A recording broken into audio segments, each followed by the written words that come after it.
स्वामी विवेकानंद के बाद मोदी ही भारत को विश्व गुरु बना सकते हैं, तस्वीरें गवाह हैं।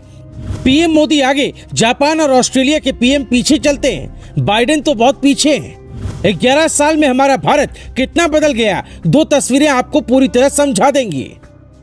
जब तस्वीर आपके पास बहुत अच्छी हो तो लिखने को कुछ नहीं होता। एक तस्वीर 1000 शब्दों पर भारी पड़ती है। इस तस्वीर को देखकर हम यही कह सकते हैं कि भारत विश्व गुरु बनने की राह पर निकला नहीं है, बल्कि बन चुका है। इन सीढ़ियों से पीएम मोदी के कदम जैसे जैसे नीचे उतर रहे हैं, वैसे वैसे भारत दुनिया के सामने नई बुलंदियों को छू रहा है।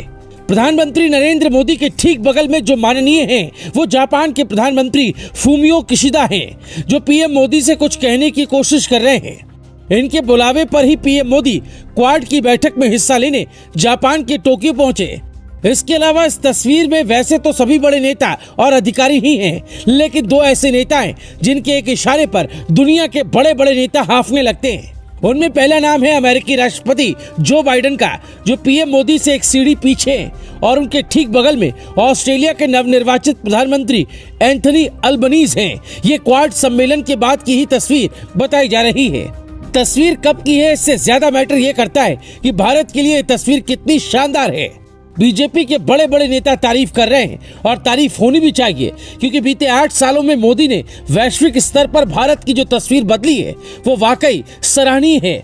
जिन लोगों को ये लग रहा था कि अमेरिका को नाराज कर भारत रूस से तेल खरीद रहा है, इसलिए क्वाड की बैठक में ऑस्ट्रेलिया और अमेरिका भारत से सख्ती से पेश आएंगे, वो ये तस्वीरें और गौर से देख लें, क्योंकि मोदी है तो मुमकिन है का नारा भारत में ही नहीं चलता। जब विदेश की धरती पर मोदी कदम रखते हैं तो स्वागत देखकर ही लगता है कि आबादी के मामले में दुनिया के दूसरे सबसे बड़े मुल्क के प्रधानमंत्री ने कदम रख दिया है, जो सिर्फ हिंदुस्तान ही नहीं बल्कि दुनिया की तकदीर बदलने का मादा रखता है। अब इन तस्वीरों को देखने के बाद हम आपको एक और तस्वीर दिखाते हैं जो आज से 11 साल पुरानी है, और इस तस्वीर को आप ध्यान से देखिए तो पता चलेगा कि तत्कालीन प्रधानमंत्री मनमोहन सिंह दुनिया भर के बड़े बड़े नेताओं के साथ हाथ बांधे खड़े हैं, लेकिन कोई भी उनकी ओर मिलने नहीं आ रहा।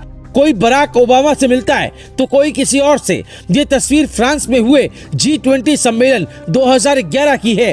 हाँ, मनमोहन सिंह जैसा अर्थशास्त्री इस देश में कम ही लोग होंगे, लेकिन नेता के मामले में मनमोहन सिंह फ्लॉप रहे हैं।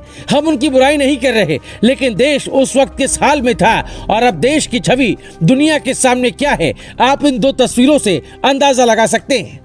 आज हालात ये है कि जनता महंगी चीजें खरीद रही है, लेकिन देश की छवि, सेना की मजबूती, सड़कों का जाल, गरीबों को सरकारी योजनाओं का लाभ और किसान मजदूरों का सम्मान देखकर गदगद है। और लगातार दूसरी बार नरेंद्र मोदी को जनता ने इसीलिए देश की कमान सौंपी है कि हम भले ही थोड़ी महंगी चीजें खरीदने को मजबूर हो, लेकिन जब भारत का कोई भी नागरिक विदेश की धरती पर कदम रखे तो उसे पाकिस्तान जैसी बेइज्जती नहीं, बल्कि अमेरिका जैसी इज्जत चाहिए। और ये सिर्फ मोदी ही दिला सकते हैं, क्योंकि जिस नेता के पीछे दुनिया के बड़े बड़े देश के नेता चलते हो तो आप समझ लीजिए कि उस नेता की क्या अहमियत होगी। इसकी वजह यह भी है कि मोदी ने दुनिया को अच्छी तरह समझा दिया है कि हमारे पास संसाधन है, यूथ है और बड़ा बाजार भी है। इसलिए कोई भी मुल्क जिसे व्यापार करना है, तरक्की करनी है, उसे भारत से अच्छे संबंध रखने ही होंगे, और भारत किसी की जी हजूरी नहीं करेगा। जब जरूरत पड़ेगी दुश्मनों को मुंह तोड़ जवाब देगा, और जो दोस्ती का हाथ बढ़ाएगा उससे आगे बढ़कर गले भी मिलेगा। Bureau report.